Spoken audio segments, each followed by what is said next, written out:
Hi, this is Doug Gillespie from HydropoolHotTubs.com. This is our video on our second unique selling proposition, which is our double thermal shield insulation system. What I'm going to do is take you through how we do the double thermal shield system in 6 easy steps so you can kind of understand how we insulate our hot tubs. There's generally speaking 2 styles of insulation on the market right now on how to insulate your hot tub. The first, which we did about 15 years ago, was a full foam insulation. Generally speaking, they just flip the hot tub upside down and pour foam over top of the plumbing and over top of the shell and pretty much full foam the entire cabinet. Not a bad way of insulating, in fact fairly energy efficient, but we found that there were some difficulties with regards to that. Very difficult. One of them is very difficult to access any of the plumbing if there's ever a problem. Number 2 is you have to compromise both the insulation integrity and the structural integrity of the hot tub if you ever have to fix anything.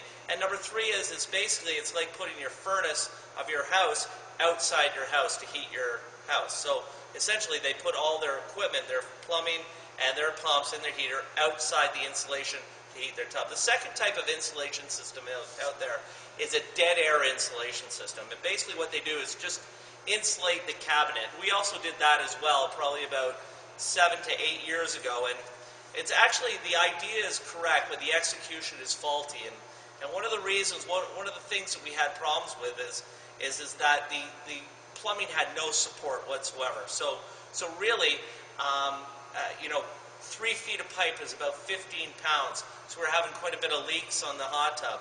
Secondly, by insulating the cabinet, what they did was they created a complete dead air space with no circulation of air. So a motor needs to breathe, so we're having a lot of problems with motor overheating and tub overheating. So that brings us to today's technology, and this is a technology that has been developed over the last 35 years. We've been in business 35 years, and we really believe we have what I think is the best insulation system. So it's a series of steps that I'm going to bring you through on how we do that. There's 6 steps. Essentially, step number 1 is creating an insulated air pocket. And the way we do that is we wrap the plumbing with a polyfilm barrier, as you can see here. What that does is 2 things, actually 3 things. What that does is it supports the plumbing, okay, in place, so that the heavy pipes have some support on top of our triple fastened high flow plumbing. So it does support our plumbing. The second thing it does is that it creates a dead air space here. And we all know the best insulator is air, similar to a double pane window. So it actually insulates inside this area. It traps the heat of the shell and traps the heat of the plumbing in the dead air space there. And the last thing it does is it allows us accessibility. You know, no manufactured hot tub is perfect, but if there's ever a problem, we can get at it because it's not full foam. The next thing we do, step number 2, is we actually install a thermal blanket, which basically wraps the hot tub. Now essentially how that works is we tuck it in underneath there and we staple it to the base of support on our hot tub. What this does is it further allows us to trap the heat off of the shell and off of the plumbing. You can see this is a reflective liner here. So this material is used in NASA spacesuits. It's used on any survival suit, okay, off of cruise ships or anything. Basically, people wrap their bodies and they prevent hypothermia by using the heat of their body.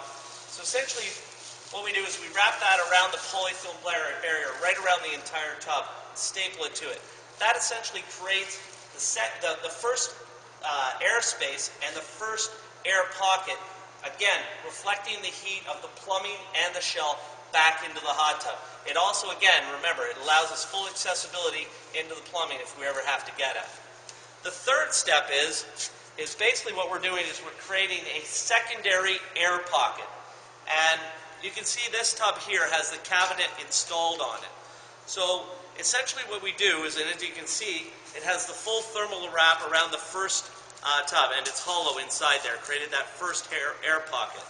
The second thing we're going to do is we're going to take that same thermal shield blanket that you see on the inside of the tub, and we're going to wrap the inside of the cabinet. Now what this does is creates the secondary air pocket or secondary insulation pocket.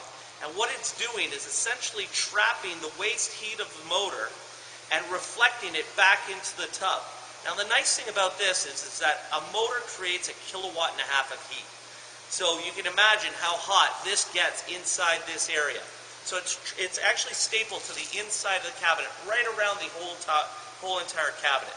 So creating that secondary airlock, trapping the waste heat of the motor. So that's step number 3. I'm going to leave you right now and we'll go to step number 4 in 2 seconds.